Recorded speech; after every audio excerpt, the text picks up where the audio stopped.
All right, I am recording the session now. Ask me if you've got questions while I'm going through this, but we have those 7 questions we need to know about all the nutrients, what it's made of, the function, how much of it I should eat, and we do that in terms of percentages. How many calories in 1 gram, the different types, some examples in foods we eat, and then problems of too much or too little. So the carbs are made up of carbon, hydrogen, and water. And in 1 gram of a carbohydrate, we get 4 calories. We should have about 60% of our diet from carbs. Most nutritionists and doctors and healthcare professionals will tell you half your food should be fruits and vegetables. I'm not sure how many of you are at that point yet, that half of everything you eat is a fruit and vegetable. But it is something we can use as a goal if we want to improve our health.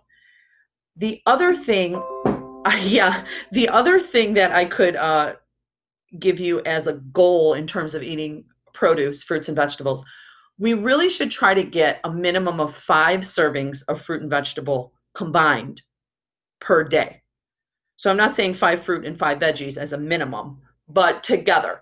So if you could do something like count in your head, have you done this? Like apple, cabbage, tomato, cucumber, and a grapefruit. Okay, so that's 5 servings. Can you do that in one day? What do you guys think? Raise your hand if you think you could do 5 per day.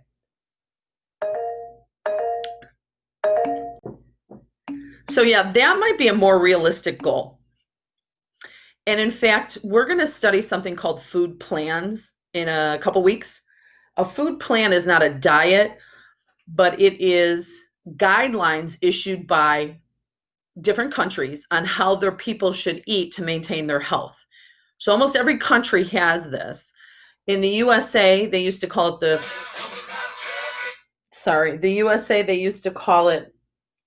the food pyramid, and now they're calling it the food plate. Change shapes. But our guidelines say 5 fruit and vegetables per day. There are other guidelines. One is the Mediterranean diet. Maybe you've heard of that one, where they actually say up to 10 servings of fruit and vegetable per day. I personally like that. I will go in the middle and say a minimum of 5, a maximum of 10 servings fruit and vegetable per day. And one of the reasons is we will learn more about the Mediterranean when we do food plans. But one of the reasons I'm so promoting the consumption of fruit and vegetables is because of vitamins and minerals, which we're studying a little bit today, a little bit Thursday, and fiber. In addition, they're very nutrient dense, which means low calorie, but loaded with vitamins, minerals, and fiber. So I like that as a guideline. Think in your head, did I eat my 5 today? Or plan ahead, can I eat my 5 servings of produce today? As a goal, because you'll get a lot of vitamins and minerals that are vital for our health, right? And you'll get that fiber. It's a quick review with the carbs. That fiber will shut off your appetite, right? It will tell you, it'll signal your brain to say, you've eaten enough right now. You don't have to keep feeling hungry. The fiber will feed your gut bacteria so that the gut bacteria is thriving, and it'll help with your immune system and your digestion. The fiber will also prevent diseases. We talked about it lowering cholesterol. It lowers that LDL, that bad cholesterol. It will help prevent cancers by pushing through any carcinogens that are in the body, pushing it out through the digestive system. And then it will also prevent diabetes. Fiber will prevent diabetes by slowing down how quickly the blood glucose gets into that bloodstream, right? So we get more of a trickle effect of the complex carbs when we're eating food loaded with fiber. So there's other options besides fruit and vegetable. There are whole grains we can get with fiber, beans, legumes, nuts and seeds. Those are all other options of carbohydrates that are loaded with fiber. Okay, so now all these foods, let me backtrack. I think someone had a question. Give me a second here. I have to, I don't know what this thing is doing. How can we be better at eating fruits and vegetables? I think that experimenting maybe with new ones. I think one of the hardest things about fruit and vegetables is preparing them. That may seem funny. We could get simple ones like bananas or apples. Um, Even oranges aren't that much preparation. But then when we get into like something like cabbage or peppers, maybe some of the watermelon. It's the fact that you have to put in the time to cut it up, clean it, wash it, some of it cook it. So it does take some time. I think preparing ahead and maybe even prepping your food would be helpful. One thing I did with, I do this periodically if I feel like salads for lunch. Make individual serving of salads, like 5 different bowls all at one time, and then wrap it in a container, put it in the fridge for the week. But as I said, I don't just put lettuce in my salad. I add lots of different vegetables and fruit. Some people don't even add fruit, but berries would be good in a salad. Watermelon is this time of year is great. So prepping it ahead of time, plus you can add nuts and seeds. You can actually add whole grains. I've put quinoa in salads. But I think preparing it ahead of time and then prepping, what can I, if I'm at the store or farmer's market this week, what can I get that might be simple for me to do? And don't hesitate in adding, especially vegetables, to foods you already eat. If you're preparing like a lasagna, throw in some veggies in it. Throw in some zucchini. Throw in some spinach. If I made myself little egg muffins for the week. Earlier today, I scrambled eggs and I added veggies in them. I put onions, I put garlic, and I put poblano peppers. So just adding it to things you're already cooking. Maybe, kind of hiding it in there. But even if you're making meatloaf, there's no reason you can't shred up some carrots or onions, zucchini, whatever you feel, and put it in those foods. Anyway, does anybody else have any ideas about how you yourself personally get your 5 servings of fruit and vegetable? I know a bunch of people raised their hand that they could get that. Someone said I do green smoothies. Okay. That's a good idea. Remind yourself, right? Make it a habit, like maybe just this week, today through Friday. Count. Did I get my 5 today? Laura said sauteing veggies for a little crunch. Alicia said smoothies. I like that. You can hide a ton in smoothies. One smoothie I like a lot. I'll give you 2 quick ones, guys. I think that this is a good conversation because it helps us apply the info, right? I'm not just here lecturing you saying you have to eat fruits and vegetables and move on, but how do we do that? Maybe you guys could share your smoothie recipe. 2 I like a lot. One is I slice up cucumbers, I put fresh lime juice, and I actually grow my own mint. I love mint. And I throw a ton of mint in there, and I put ice and water and then blend that up. So it's really good on a summer day. You can mix that up with even watermelon. And another one, if you do dairy, and I know there was a couple of you that don't do dairy because of lactose intolerance, but what I've done with my kids to hide some veggies is I make them a smoothie that's chocolate milk, and it's only about 1 cup of chocolate milk for both of them. So they're only getting about a half a cup per. But I put kale, peanut butter, and what else do I put in there? Oh, again, the ice and a little bit of thinning down with water to make it mix. But it tastes like a chocolate shake with that chocolate milk, kale, and peanut butter. It's really good. So let me see what I have here. My favorite is kale, celery, spinach, kiwi, and lemon. That sounds really good. I know celery has a very prominent taste, so you could kind of like put in as little or as much as you like. But citrus in any smoothie makes it really good.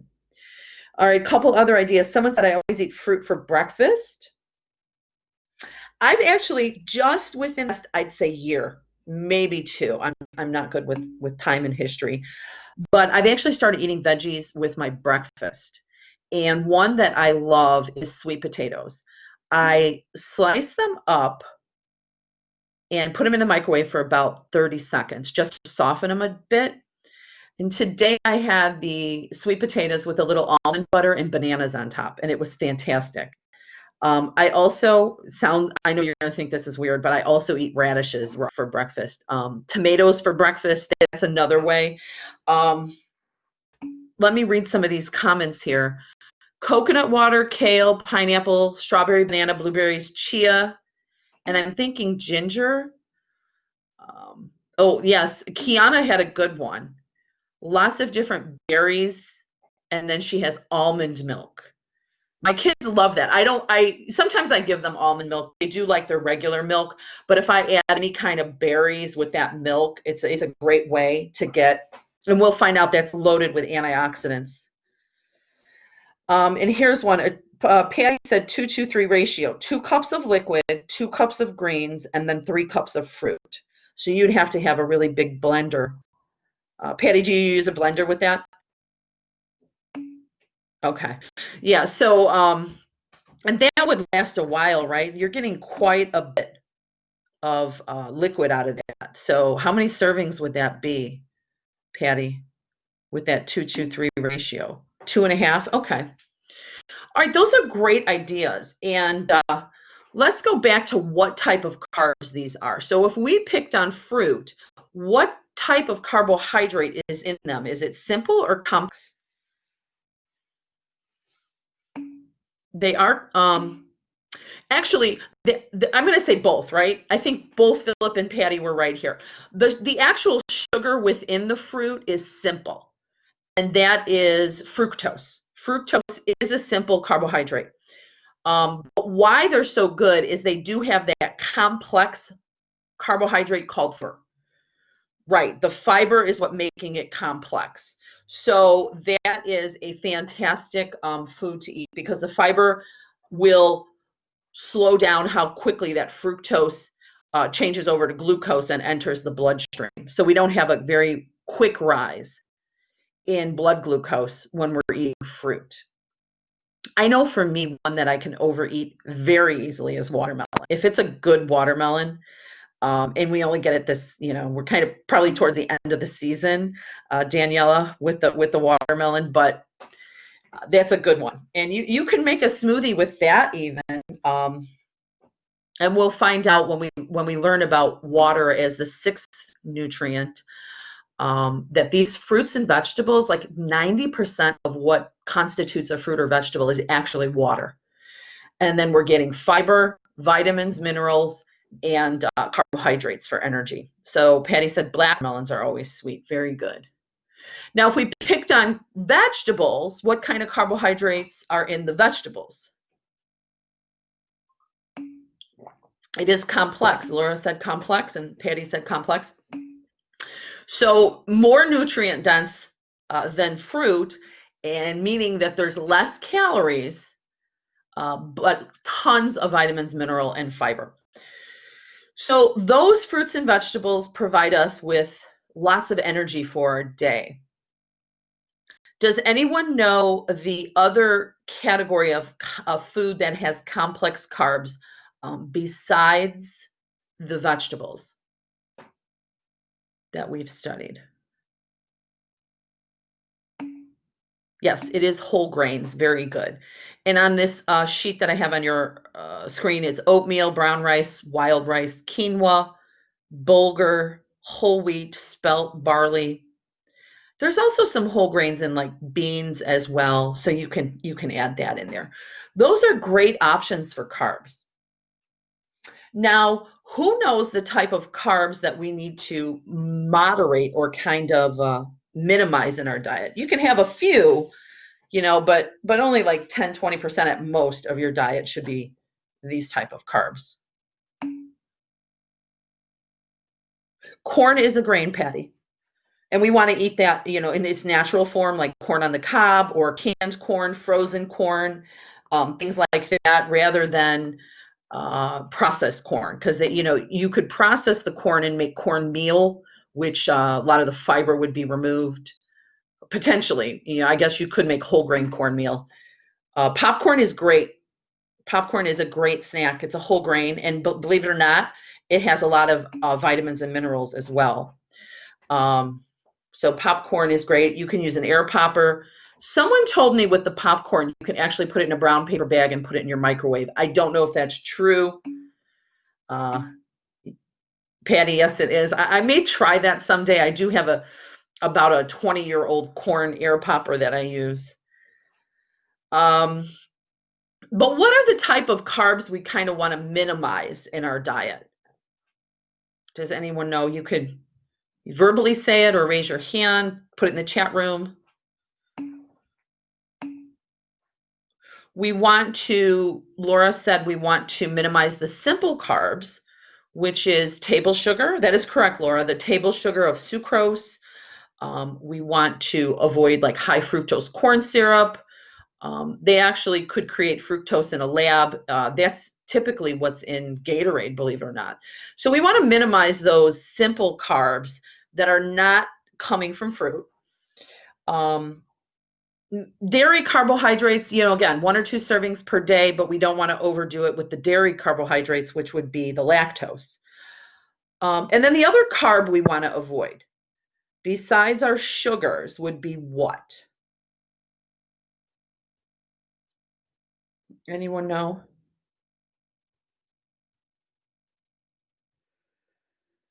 There's 2 carbs that are really driving this obesity problem we're having in our society, increasing the risks of diabetes as well. One of them is sugars, and the other one is, looking for an answer here.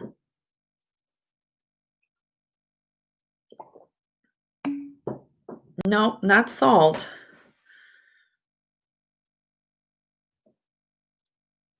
All right, I'll give you a clue. Think about whole versus processed.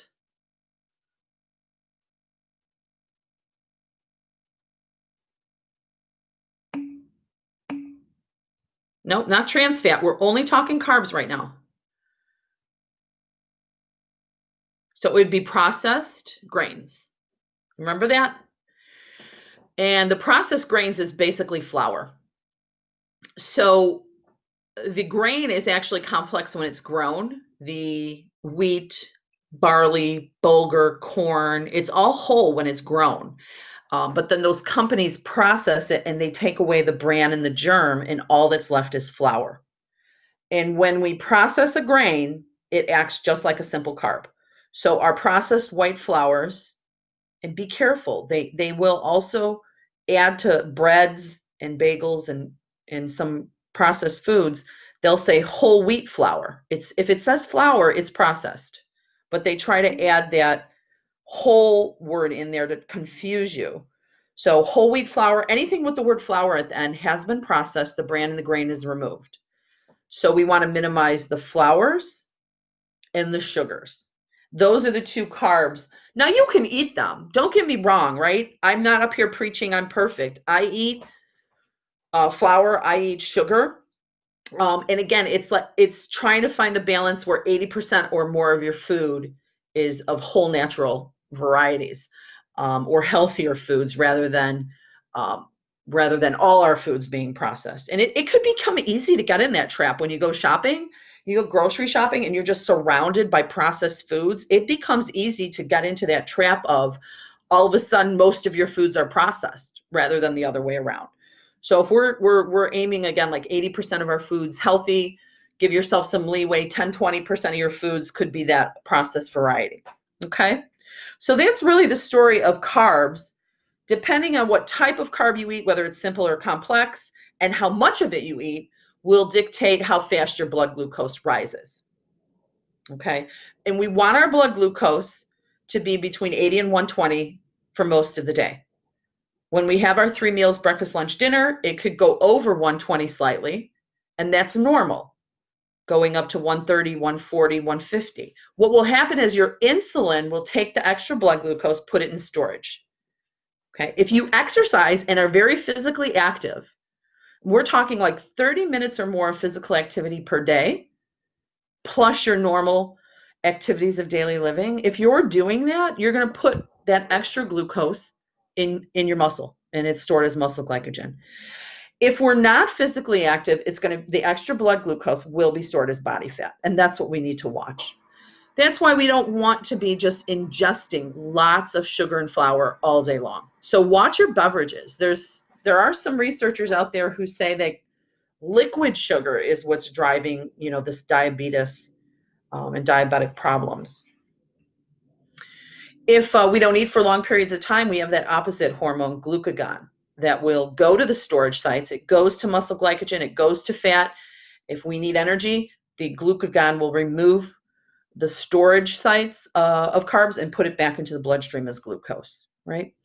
And the blood glucose feeds your brain, gives energy to your brain. The blood glucose gives energy to your brain. The muscle glycogen and fat provide energy to the muscle. Are you guys good with that?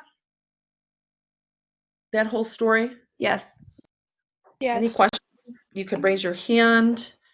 See, it took a while to get to that point where I think, you've heard the story maybe 6 times now. Hopefully you've watched that Khan Academy video. It's a tough story, but once you understand that, I don't think you'll ever forget it. So let's, if there's no questions, let's briefly, I think carbs is the longest one. So let's see if we could briefly talk about fat, and then we'll proceed on with protein. I'm just going to download the notes for fat real quick. Let me see if I have them.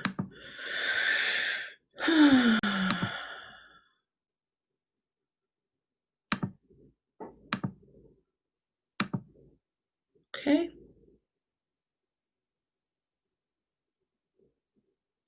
If we're ever in a class and my technology goes down, I will try to email you guys the solution if I can't get back on within 5-10 minutes. Let's hope that doesn't happen again, but we've been good the last few class periods. So here's our fat. Let's go over those 7 questions and then we'll move on to protein.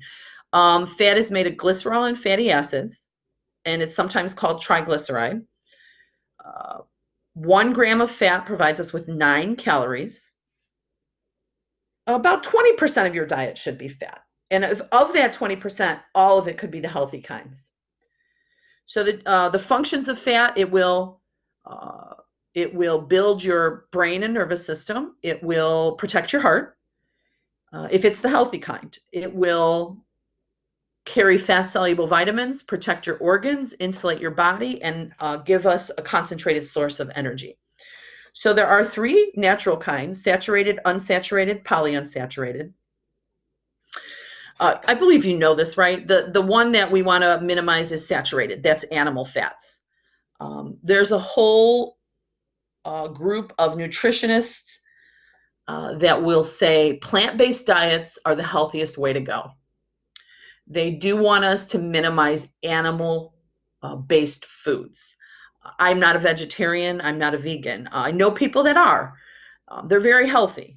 Some of them may need to supplement with a few vitamins and minerals, but they're very healthy.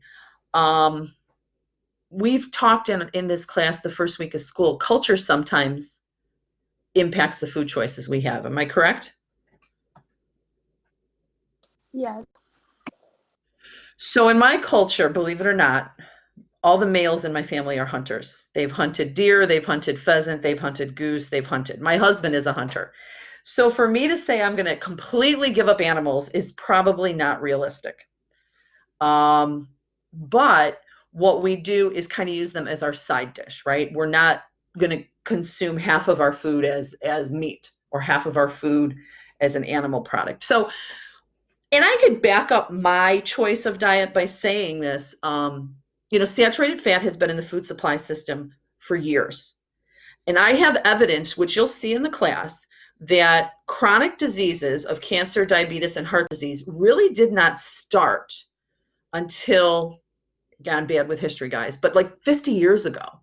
So sometime around the 70s and 80s is really when chronic diseases took off and were skyrocketing: heart attacks, type 2 diabetes, cancer. It's going up and we're not seeing it leveling. We know that saturated fat, butter, and steaks and animal products were around before then, and we were eating them before then. But I think two issues with the saturated fat is number one, we're probably overeating it in our society today, plus not burning those calories off, right? We've become a little bit more sedentary. We're not doing as much manual labor within the last 40 or 50 years as our generations prior to us had been doing. So we're on computers, right? We work on computers as we're doing right now. We're not, out in the yard chasing our own food, growing our own food, farming, doing hard, manual labor. Now, some people are. And what I can say about that is if you're really doing a ton of manual labor and high activity person, you could burn more calories. You can eat more saturated fat because you'd be burning that off. We wouldn't be storing it as body fat.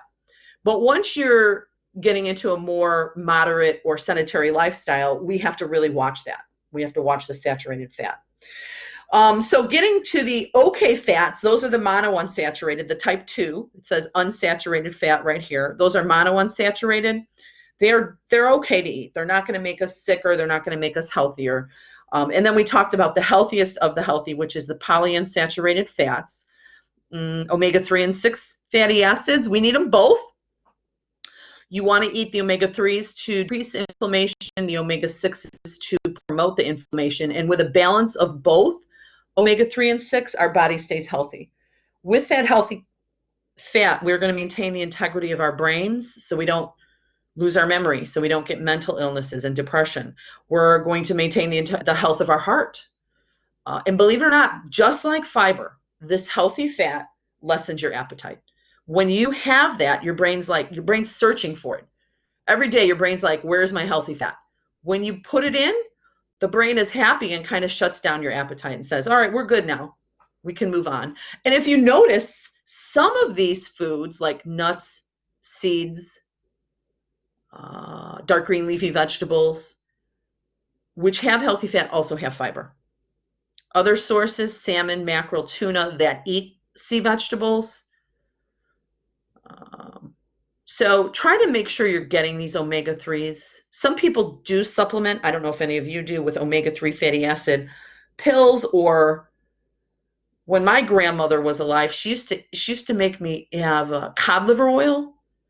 And they actually still sell that in some places. But it would be like a spoon of oil, but it was fish oil. And we're talking that had to be like 130 years ago that they were using that. All right. And then the processed fat, that is trans fat. That's the one we need to avoid. Okay. Now, we did, I don't know here, where's my secondary page of this? Okay, we did talk about cholesterol. And basically for our discussion, we learned that cholesterol carries fat. If it's good cholesterol, HDL, it will carry the fat to the liver for elimination. If it's bad cholesterol or LDL, VLDL, it's going to circulate the fat throughout the body and has the potential to form into blood clots or plaque. Did anyone, Joshan, did you have a question?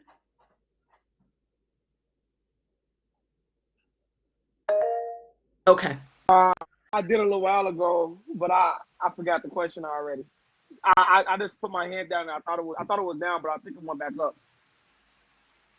Yeah, your hand is up now, but yeah, definitely try to interrupt me, guys. I'm okay with questions, okay? Okay. So we have good and bad cholesterol. You guys know all the factors. Think about this in your mind. What if we knew someone that had poor cholesterol, more than 200 total cholesterol in the human body, plus they were having a lot of LDL, a lot of the lousy cholesterol. What could we tell them to do to try to lower their bad cholesterol and improve their good cholesterol? So again, you could verbally state it, raise your hand, or you could put it in the chat room. How do we improve someone good cholesterol, lower their bad cholesterol? Exercise? Exercise, definitely. That would be one of the first things I'd like them to do, which is improving the HDL. Exercise will improve the happy cholesterol, and it will benefit them day and night then. Okay, what else can we do?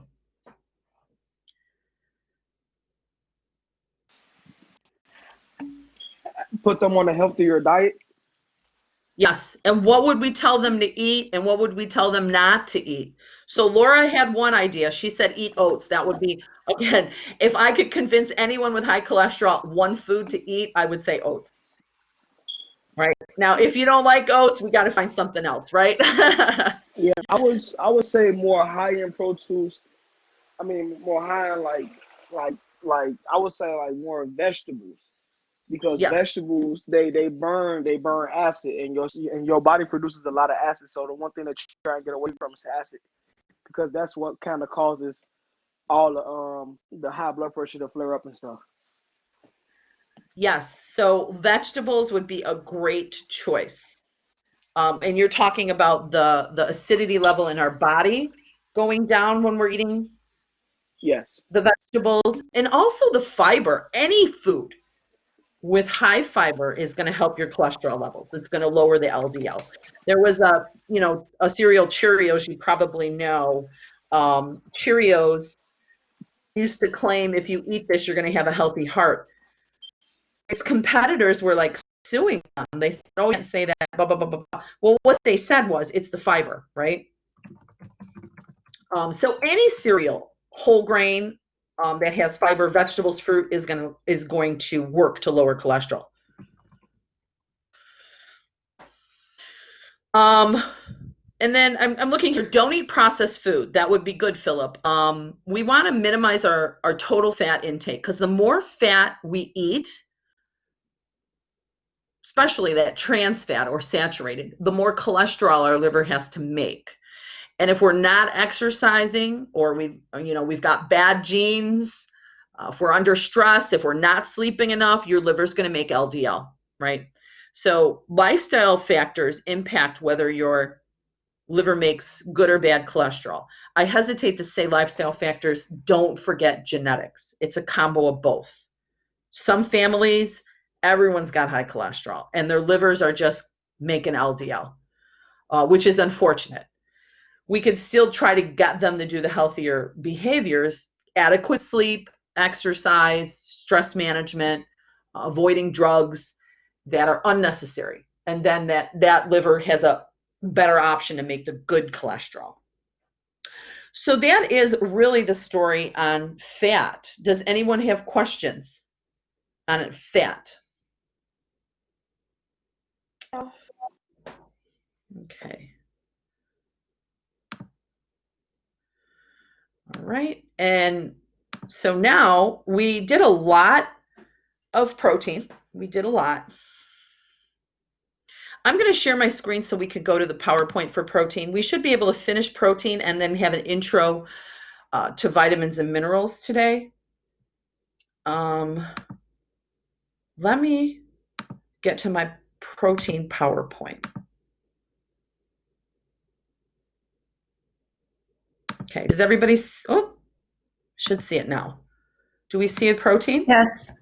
Yes. So, just like fruits and vegetables, whole grains, nuts and seeds, any whole, naturally colorful food is loaded with fiber, vitamins, and minerals, and that's what we're looking for. So here are great sources of protein.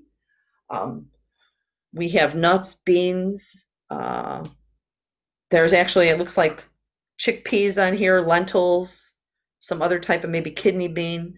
There is some dairy products.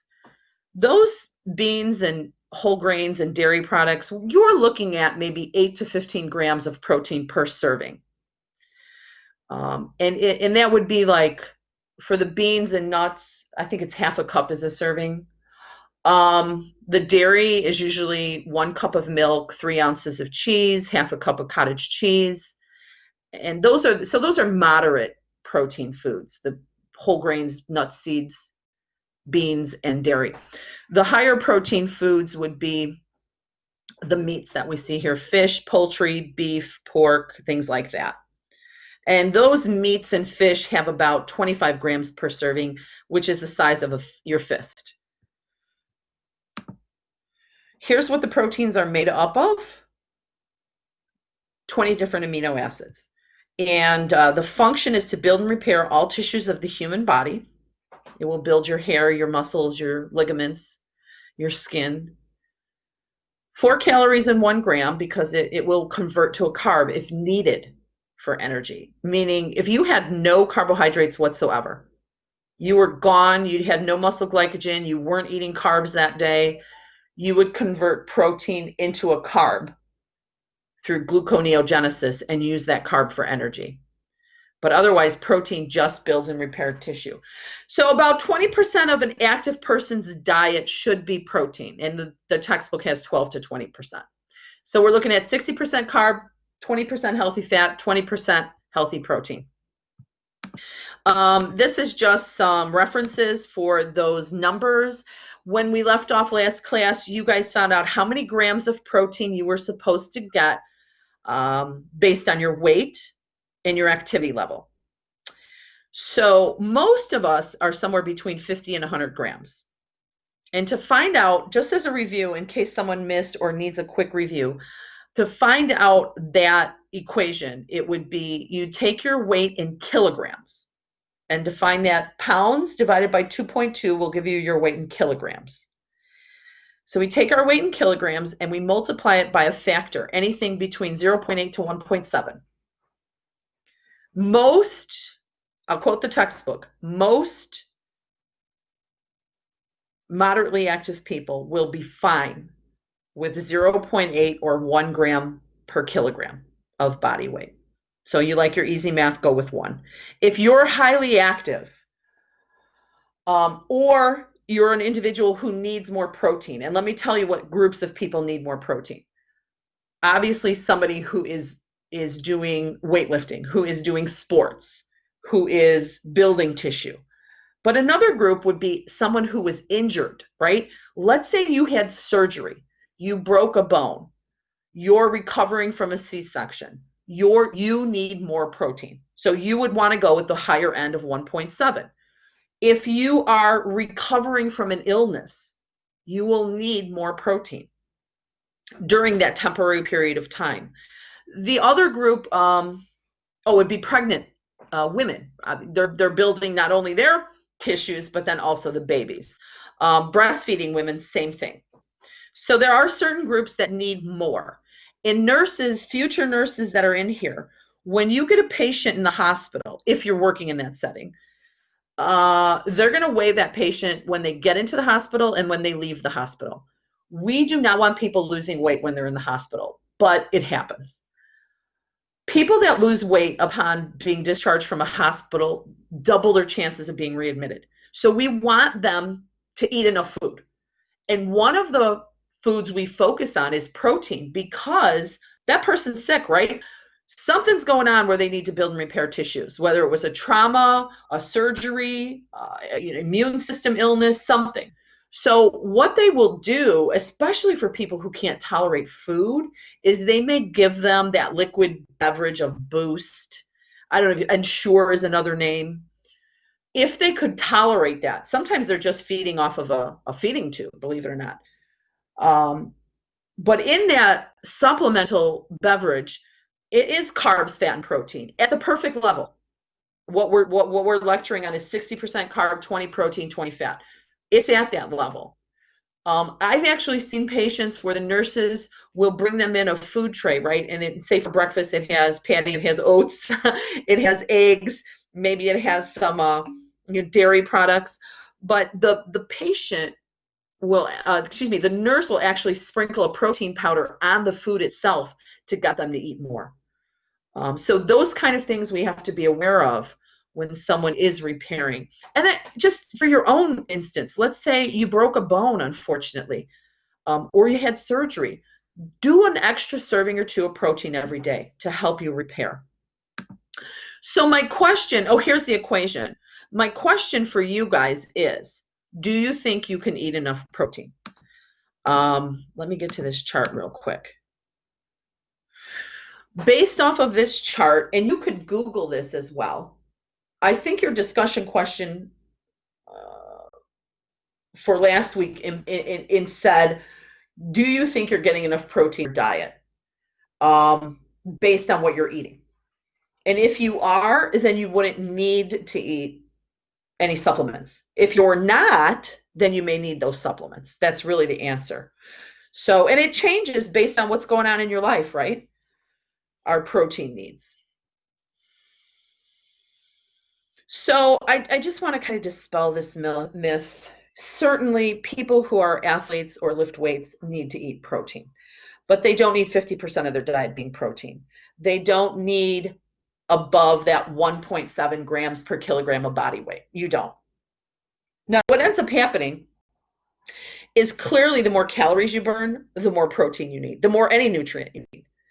So a person who's burning 3,000 calories a day will need a certain level of carbs, protein, and fat. If all of a sudden you're burning 6,000 calories a day, your need for nutrients then doubles because you're burning 6,000 calories a day. So a person burning 6,000 calories a day needs more protein than a person burning 3,000 calories a day. But that would be the same with any nutrient, all right? But don't get stuck in this thought that if I eat protein, my muscles will get big. Okay, the muscles are growing and repairing because you've exercised. And certainly you need the protein to rebuild those.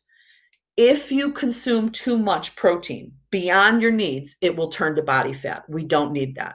All right. It will also increase the risk for some diseases if you're going excessively.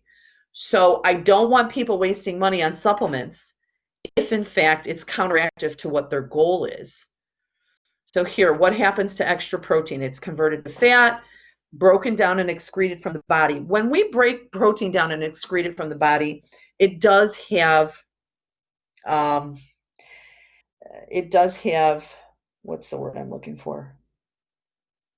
Byproducts when we break down the protein molecule. What is released when we break down protein to excrete it in the urine is nitrates, uric acid, and ketones. And all three of those, when we build them up in the bloodstream, could cause specific diseases. So we don't want to be breaking down and excreting protein in our urine. I don't think any one of us really wants it to be body fat. Although, there are certain people, my older son is one of them, who has no body fat. And I'd be happy if he would put a little on because then he'd have those stored energies for when he works out. Now, when he's working out, I have to watch him. And I literally have to go up to him and say, did you eat, it was the third inning of his baseball game. And I'm like, did you eat that granola bar I gave you? Did you, drink that cup of lemonade I gave you, to make sure he has not run out of muscle glycogen because he's got a lot of body fat. So there are certain people that perhaps need the extra body fat. So we talked about this, if we're taking too much supplement, it can convert to fat. I actually had a student who was a bodybuilder, I'd say 10 years ago, and he was in really great shape, and he's telling me, I need to get a six-pack on my ab. I'm not getting it. And I said to him, well, let's look at your diet analysis and see where you're at. And he was way over on the protein. He started cutting out the extra protein, and within like 2 months, he had his goal of having his cut, what do they call those? Six-pack, just by actually decreasing that. Now, a lot of bodybuilders or athletes out there might not know that. They may think, I'm eating too much fat, or I'm eating too much processed carbs. But indeed, it could have been the protein. All right. One other thing about with lots of protein is being dehydrated. So when you excrete that protein in the urine, we do dehydrate, and we want to make sure we're eating enough, drinking enough water. Going to the opposite end, remember we talked about too much of one nutrient or too little of a nutrient. So if we're not getting enough protein, and this could be a handful of you as well, maybe you found out you needed 60 grams a day, but you looked at the chart and you're like, I think I'm only getting 30. The first thing that's going to happen if you don't get enough protein, probably you're going to get sick more often with colds and flus. You're going to have a weakened immune system, and you're going to feel tired. And then all these other things on the screen, maybe decreased metabolism, weak tissues, things like that. So here's a summary. We need a moderate amount of fat, a moderate amount of protein, moderate amount of carbs. And if we're near those ranges, let's see here. If we're near our ranges, all right, I don't want anybody to become too concerned with I have to be perfect. I have to be at 60% carb. I have to be at 20%. When you do your diet analysis, those percentages will be there for you. So you will see firsthand. But if you're off by plus or minus 10 on anything, I think you're still going to be okay. You know, plus or minus 5 is better, but near those numbers. What I say is by the end of the week, everything should average out. Some days you'll be a little under, some days a little over in a macronutrient. Hopefully by the end of the week, it all averages back out. So I'm going to look at this chat room. I think I have a question here.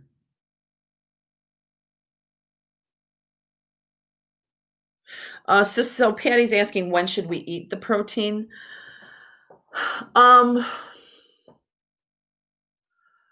What I can say is I would recommend, as I think most nutritionists, after you work out, that your next meal would be protein and carbohydrate.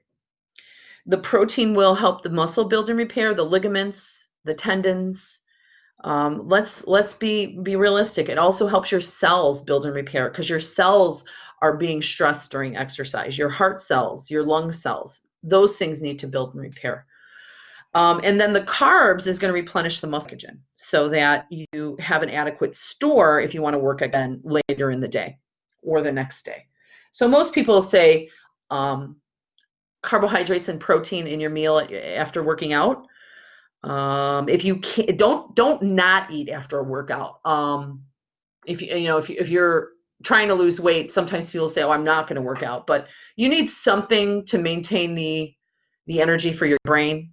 So maybe small meal, or some people may be doing a healthy shake afterwards, making your own shake, right? We talked about these dark green leafy vegetable shakes, something like that.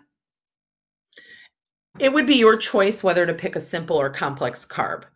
If you're feeling lightheaded after a workout, you may need a simple carb quickly. You may need, like I give my kid a cup of milk or an orange. You may need that simple carb to replenish your blood glucose and your muscle glycogen pretty quickly if you think you've depleted that. If you haven't and you're feeling good, a more complex carb might be a better choice. So you have to every person's different. You have to kind of figure it out. Whey protein, okay. How do you feel about it? I just think it is so much more affordable to eat whole foods than protein powders. I also believe eating a whole food, you're getting the vitamins and minerals and fiber that come with that food as well. So I'll give you that textbook definition of a supplement. A supplement is something you cannot eat in your diet. So for me and my family, if we could eat it, we're eating it because of cost, but also because of the absorption of the nutrient typically is better, and the absorption of other nutrients with it is beneficial. If we cannot get it in our diet, then we could look for a supplement. And I do give my kids a vitamin mineral supplement. We talked about this, I think, the first week, just to cover in case they're not getting every one of those 26 vitamin and mineral every day. So I give them that. When someone's sick, I give them a little extra protein. I've used protein powder with my mother when she was alive. She had surgeries and we would put that in her food. So there's a time and place for that.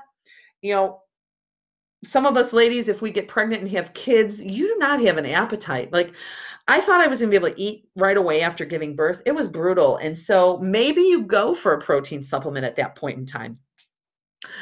I do think most protein supplements are a money scheme.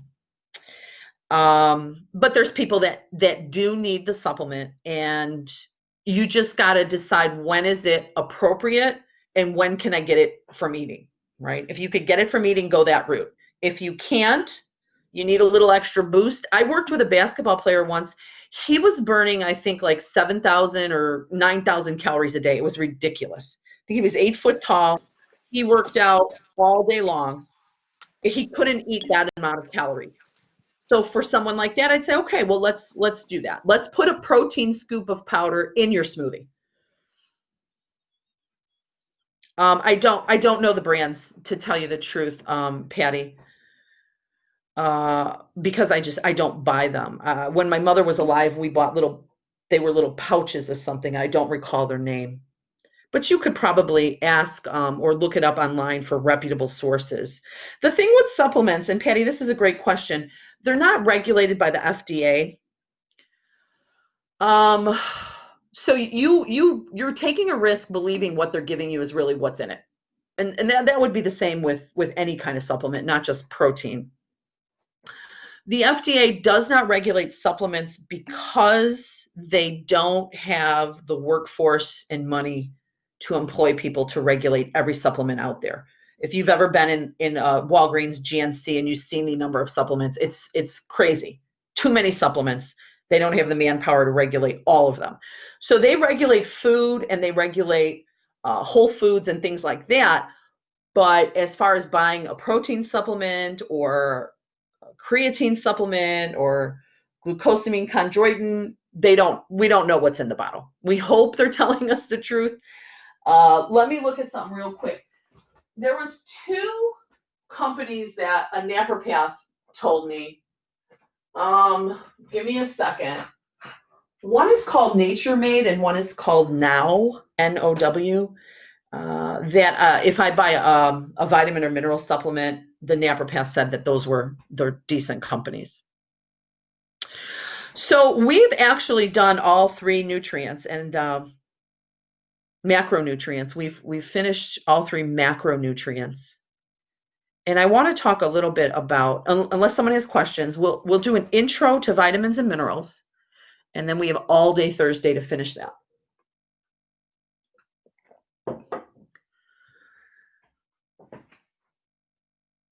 Let me share my screen really quickly. I only have a 3-slide PowerPoint to begin with, and then a video on vitamins and minerals.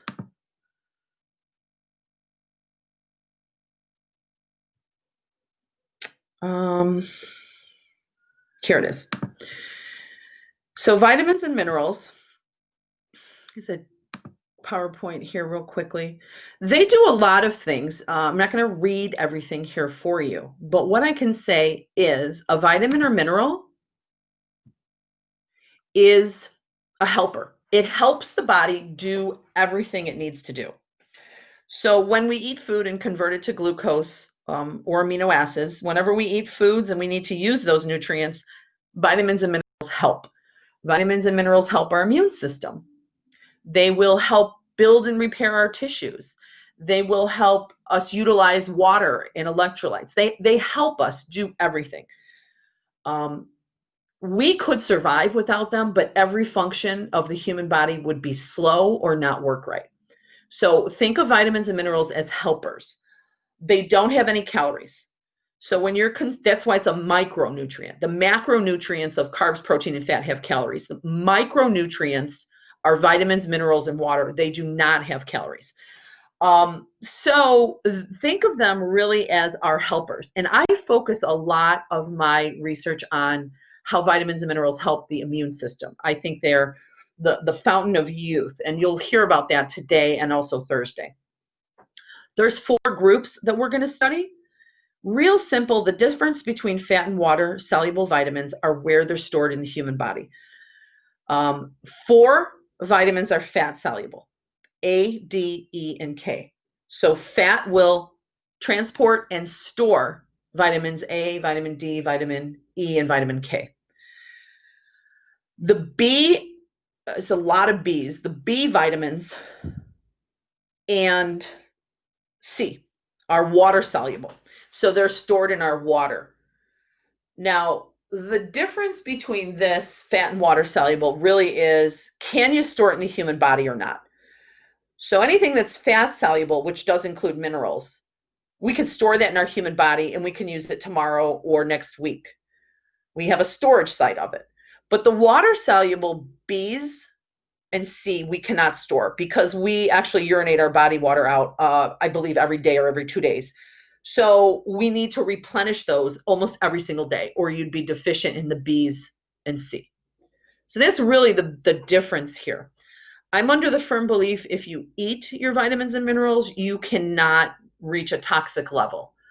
We're going to learn about how much of each we should eat, and that's called RDA, recommended dietary allowance.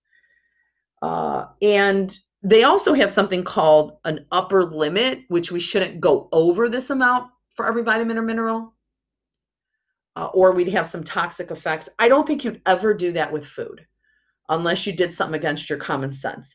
You could do it from supplements, though. Let's say you took a vitamin A supplement, and then if you took 100% DA of vitamin A, that's what you need a day. That's what's in most multivitamins. You'd be fine. But there are companies out there that sell like 3,000% of your vitamin A recommendation or 1,000% of your vitamin A recommendation. You could have toxic effects from something that high. So we want to get to our threshold of 100%, and it's okay to go slightly over because the upper limit is really higher, a lot higher than the recommended dietary allowance. So I like to say take a multivitamin mineral pill plus eat it in your diet. You're not going to have any problems. We actually have a bigger issue, and we shouldn't, with deficiencies in our country. And that's because if you're not taking a multivitamin and mineral pill and you're eating mostly processed foods, you don't have enough. You don't have enough vitamins and minerals. And then you have a deficiency. When we have a vitamin and mineral deficiency, it leaves us vulnerable to more diseases, acute diseases, even something like COVID. We're not going to fight that as well if we have deficiencies and our immune system needs these things. Or we have more risk of, believe it or not, without these vitamins and minerals, we have more risk of heart disease, more risk of cancer, more risk of diabetes, more risk of any chronic illness without the vitamins and minerals around. And that's our little discussion here on antioxidants. Antioxidants protect you from cancer and heart disease. I like to call them the fountain of youth. They prevent or slow down the aging process, these antioxidants. Remember the word ACE, A-C-E. Antioxidants are vitamin A, vitamin C, vitamin E, and the mineral selenium. Those are your 4 primary antioxidants. There's a couple of trace ones as well. If you eat these, you have a better defense against heart disease, cancer, and just slowing down the aging process. So I talk a lot about this. The last category is electrolytes. We'll study them next week. They help us maintain fluid balance in the body. So how much water we have in the body versus how much we excrete. Those are the 4 categories that we will study. I'm going to show you a short video introducing you to vitamins and minerals.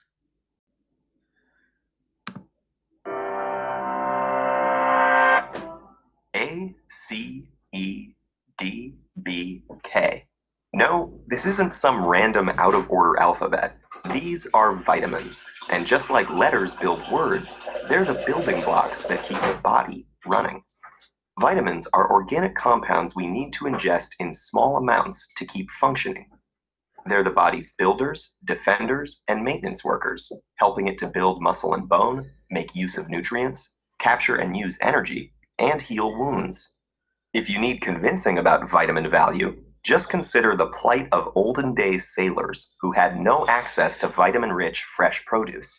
They got scurvy, but vitamin C, abundant in fruits and vegetables, was the simple antidote to this disease. While bacteria, fungi, and plants produce their own vitamins, our bodies can't, so we have to get them from other sources. So how does the body get vitamins from out there into here? That's dependent on the form these compounds take. Vitamins come in 2 types, lipid-soluble and water-soluble, and the difference between them determines how the body transports and stores vitamins and gets rid of the excess. The water-solubles are vitamin C and B complex vitamins that are made up of 8 different types that each do something unique. These are dissolved in the watery parts of fruits, vegetables, and grains, meaning their passage through the body is relatively straightforward. Once inside the system, these foods are digested, and the vitamins within them are taken up directly by the bloodstream. Because blood plasma is water-based, water-soluble vitamins C and B have their transport cut out for them and can move around freely within the body. For lipid-soluble vitamins, dissolved in fat and found in foods like dairy, butter, and oils, this trip into the blood is a little more adventurous. These vitamins make it through the stomach and the intestine, where an acidic substance called bile flows in from the liver, breaking up the fat and preparing it for absorption through the intestinal wall. Because fat-soluble vitamins can't make use of the blood's watery nature, they need something else to move them around. And that comes from proteins that attach to the vitamins and act like couriers, transporting fat solubles into the blood and around the body. So this difference between water or fat-soluble vitamins determines how they get into the blood, but also how they're stored or ejected from the body. The system's ability to circulate water-soluble vitamins in the bloodstream so easily means that most of them can be passed out equally easily via the kidneys. Because of that, most water-soluble vitamins need to be replenished on a daily basis through the food we eat. But fat-soluble vitamins have staying power because they can be packed into the liver and in fat cells. The body treats these parts like a pantry, storing the vitamins there and rationing them out when needed, meaning we shouldn't overload on this type of vitamin because the body is generally well stocked. Once we've figured the logistics of transport and storage, the vitamins are left to do the work they came here to do in the first place. Some, like many of the B-complex vitamins, make up coenzymes, whose job it is to help enzymes release the energy from food. Other B vitamins then help the body to use that energy. From vitamin C, you get the ability to fight infection and make collagen, a kind of tissue that forms bones and teeth and heals wounds. Vitamin A helps make white blood cells, key in the body's defense, helps shape bones, and improves vision by keeping the cells of the eye in check. Vitamin D gathers calcium and phosphorus so we can make bones. And vitamin E works as an antioxidant, getting rid of elements in the body that can damage cells. Finally, from vitamin K, we score the ability to clot blood, since it helps make the proteins that do this job. Without this vitamin variety, humans face deficiencies that cause a range of problems, like fatigue, nerve damage, heart disorders, or diseases like rickets and scurvy. On the other hand, too much of any vitamin can cause toxicity in the body. So there goes the myth that loading yourself with supplements is a great idea. In reality, it's all about getting the balance right and hitting that vitamin jackpot.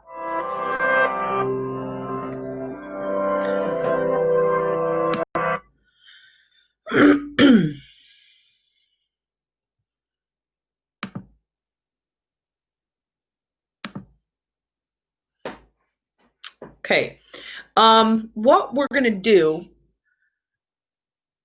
I'm going to show you a chart I made. Let me see something. Do I have this saved? Give me 1 second. I'm going to save this and then upload this file. I have a chart of the vitamins and minerals.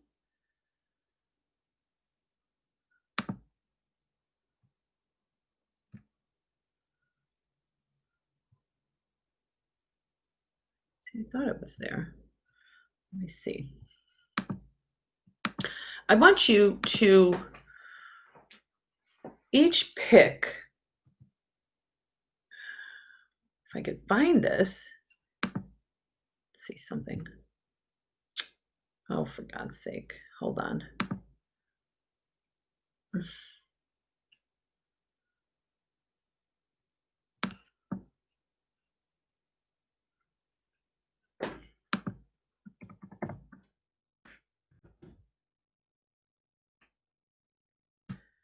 All right, let me share my screen.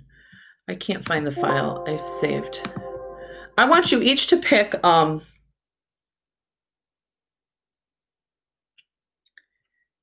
least one vitamin.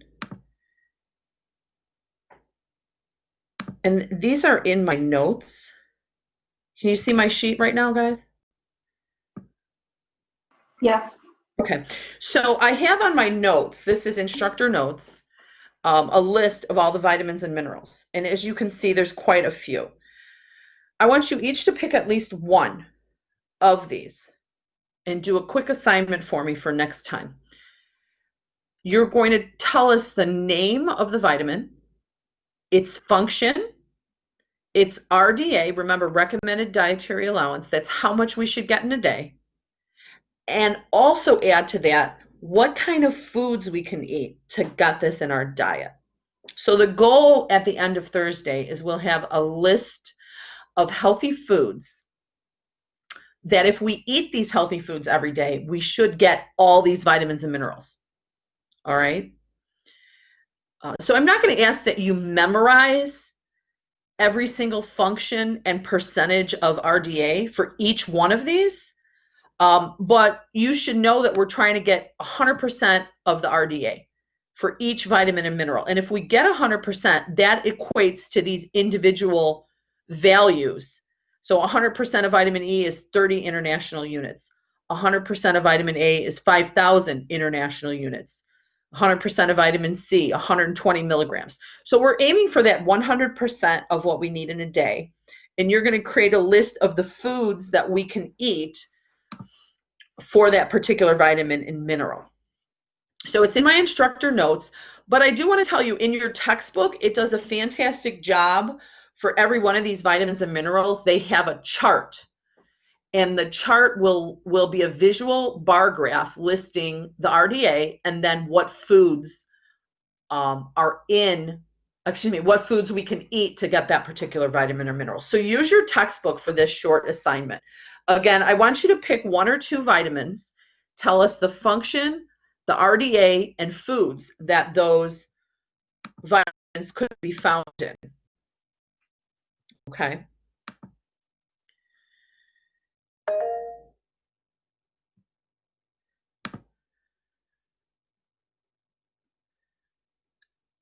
Patty, do you have a question? Oh yeah, can you tell me what exactly the RDA is? Is that like the daily intake or what is that? Yes, it is the daily intake.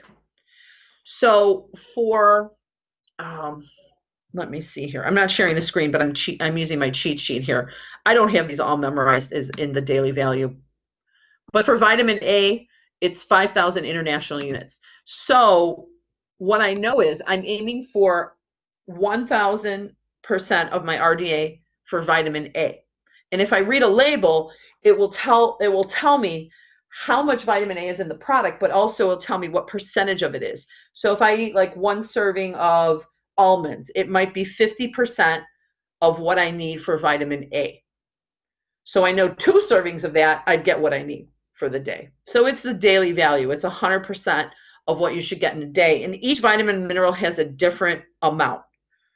So every vitamin and mineral has a different amount, and we measure it either in milligrams. If you see something with a funny looking M, it's called micrograms. We also measure it in IUs, which is international units. They're all different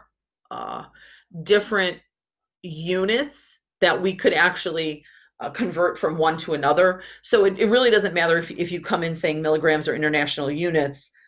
They're just different ways of measuring something like the difference between an inch and a centimeter.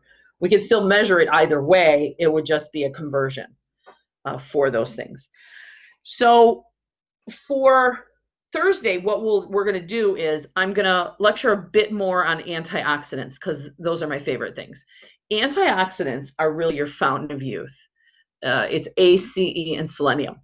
If we get those, we could really help prevent the top 2 killers in our society, which is heart disease and cancer. So we're gonna talk more about antioxidants and look at a video and how they work. I think of them as Pac-Man, right? You ever see that old video game Pac-Man where he used to eat the dots? Antioxidants are like the Pac-Man, and the dots are really like pathogens or carcinogens. And the Pac-Man of antioxidants will eat up these bad guys in our bodies so we don't get cancer, so we don't get heart disease, so that we're not aging our cells rather quickly. So I'll talk a little bit about that. And then you guys are going to talk a bit. I hope if you haven't found out how your microphone works yet, you could practice. If you can't, you can always type your answer in the chat room as well. But what we're going to do is I'll say, like, whoever has vitamin A or picked vitamin D to tell us the function of that vitamin and then food sources along with what the RDA is. Does anyone have questions on that? No, Patty, this is just a quick assignment I want you to do for our class Thursday. You do have online in Blackboard one discussion and one quiz on vitamin or mineral. That will be due, the quiz and discussion is due Friday. So this is just a quick assignment to help you guys participate in class for Thursday, and that's to pick one vitamin or mineral, find its function, its foods, and the RDA. And you could do this within 5 minutes, I'm sure of it. You can use my sheet, read the textbook, and you'll be done, really. So this is something that we are doing and preparing for Thursday's class, correct? Yes. Oh, okay, thank you. And this is just any kind that we want, right? Any one of those vitamin or mineral that are on my sheet or that you find in the text. So don't forget the minerals, guys. There's some great minerals: selenium, iron, chromium. Very important. People tend to always pick like the ones they hear most about. They'll pick B or they'll pick C or D, or calcium. But chromium, selenium, they're so important. So take a look at some of those. Look through whichever ones you find interesting. I know that with COVID, a lot of the medical professionals now are actually researching zinc, and they think if we have adequate amount of zinc in our body, it will help us fight off this COVID. So maybe somebody wants to look into that. And then we will say, like, located? What is it? Oh, where can I find this assignment? I'm just verbally telling it to you. Oh, okay, sorry. So maybe you want to jot down a couple notes. Pick one vitamin or mineral, and then you're gonna tell the class 3 things about that vitamin or mineral: its function, food sources, and the RDA. Thank you. Patty wrote it also in the chat room if you want to look in that. So you're going to just verbally tell us, or write in the chat room, the 3 things: function, foods, and RDA. But that zinc, that would be something maybe someone wants to look into. What is the function of zinc? What foods can I find it in? And how much of it do I need in a day? Calcium, I'll tell you right now, calcium, we need about 1,000 to 1,500 milligrams per day, and we find it in, believe it or not, dark green leafy vegetables. I know a lot of people say calcium is in dairy products. It's in fish bones. And then the RD, what else was? Oh, the function of it. The function is to build up our bones, and also it helps relax our muscles when we're making a muscle contraction. It actually helps relax the muscles when we're done with that muscle contraction, and it helps with our heart health. So you're just going to say something simple like that, okay?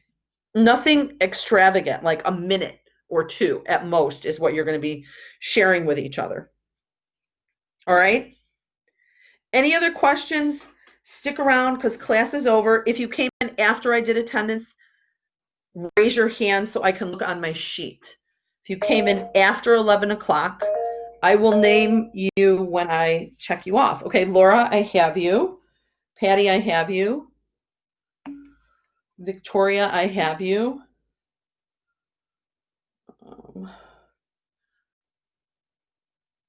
Joshan, I have you. Antonio, I have you. Hey, I wanna tell you something cool that I learned right before class. Okay. Because I know that you just mentioned selenium, and you know how I asked you if like a couscous was if it was a whole wheat? Yep. Well, A it's whole actually grain. like a Mediterranean diet or a Mediterranean like grain, and it actually is considered like a whole grain. Okay. And it's actually high in that like selenium. So I actually just first heard about that today. That's pretty cool. See, Yeah. I never had that, but I always was under the assumption it was processed. So couscous is a whole grain and it has selenium. Yes, there's obviously like, there's obviously like the flour versions and just white, but yeah, it says it's like a whole wheat. That's good. That's good to know. I may have to try that a little bit more often. They're so good. They're like little itsy bitsy rice balls, but I just like the texture because I don't know, they're just cool to eat, I guess. What do you put in with it? Do you Um, cook it with a vegetable or anything? the last time I made them, they were like with like olives, like black olives and green peppers. But you can do them pretty much with anything because, like I said, they're like a little grain. Cool. I'm gonna Yeah. look into it for sure. All right. Well, take care. See you Thursday. Bye bye. Okay. Bye bye.